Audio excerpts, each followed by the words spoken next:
Hey guys, what's up? This is the watch this video for Thursday, February 17th. The SPY gap down today. Kind of had a little bit of a wild range compared to yesterday. Hold on, I got after hours on there. So we were in a kind of boring range, and then the FOMC minutes came out and the market popped. Then it looked like it was in the tank, and then it kind of ran for the rest of the day. The best I can tell is that they're showing it's less of a chance on the next Fed meeting that they're going to raise half a point. I think that's, if you had to know, right? I think that's why the market rallied. But who knows? Anything can happen, and we've got headline risk all the time. But overall, it was a pretty dead day. And then when the somewhat chaos started, it really wasn't a lot of opportunity even then. A couple highlights from today, though. KSCP. Already had it on the watch list. And when it looked about like this, I'm going to slide this over. It's timestamped. You can see the post in chat. Kevin P puts out KSCP over 875. And I hit enter 2.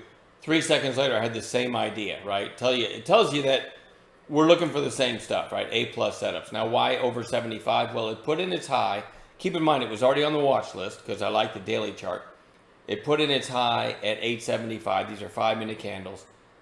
Hit 875 again, came back down, so it's kind of starting to flag.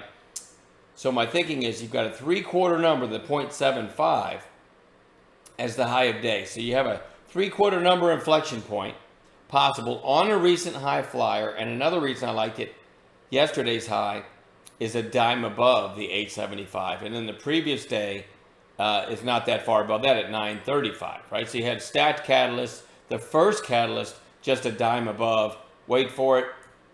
Once it hits, it rips, right? And that's those setups we look for. From the 875 entry, I guess it went to what? 995. So $1.20 on probably a worst case stop of 25 cents. So there's one highlight from today. I also get out the idea of BKKT, which was already on the list.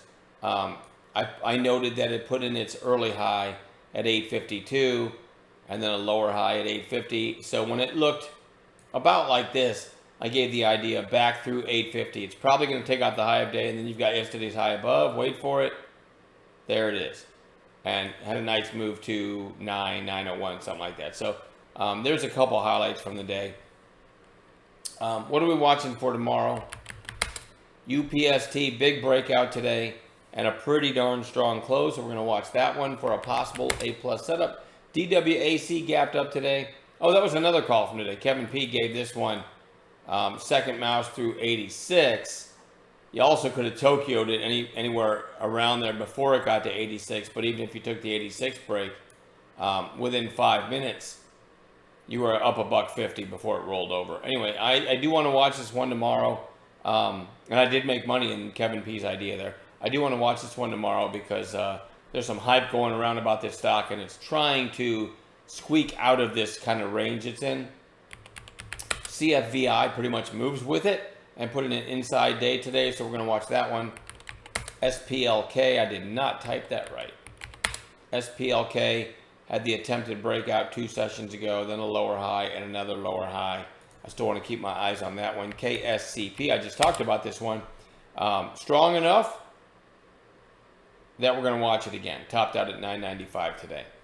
ANY had this spike back here on big volume. What, a week and a half ago maybe? Topped out at 341. Maybe it's been 2 weeks. Been bleeding lower, and then today got a nice pop again. Topped out right around 3. So maybe tomorrow through 3, which would be a break of today's high. And then you've got that potential 341 target, which could become a catalyst too. So I'm going to keep our eyes on that one. The letter Z, Zillow, had the gap up on earnings. Then it started to get some momentum, and today gapped down a little bit, but just put in a quiet, low volume day, closed about where it opened. So I'm going to keep that one on long watch. SPCE goes on bounce watch, which means we had the big rip yesterday. Quiet inside day today, basically looking for a third day play. Cinedigm's kind of the same thing. Big rip, quiet inside day on lower volume. JOBY. yesterday's high on that big volume day, 617. Today's high, 620. Kind of a decent pullback. I want to keep my eyes on that one. AFRM just goes back on bounce watch. It hasn't bounced yet for the setup that we're looking for, so we put it back on a chart. Dash broke my heart in after hours. I was watching that initial sell-off down below 90, and then it just did it. You know, I'm thinking long because last time Dash reported they ripped, and now it's really beaten up, and I never got involved. And it went from actually I think it went down to like 84 in after hours, up to 130. It could have been a month maker right there, but anyway, it's on gap playlist. Here's the daily, and it's in after hours right now at about 121. So potential gapper tomorrow. We'll see if it gives a setup. And FSR, I'm not sure of. Let's see, 1335 in after hours, so potential gapper there as well. About ready to lose my voice, so I'm done. We'll see you guys in the chat room in the morning.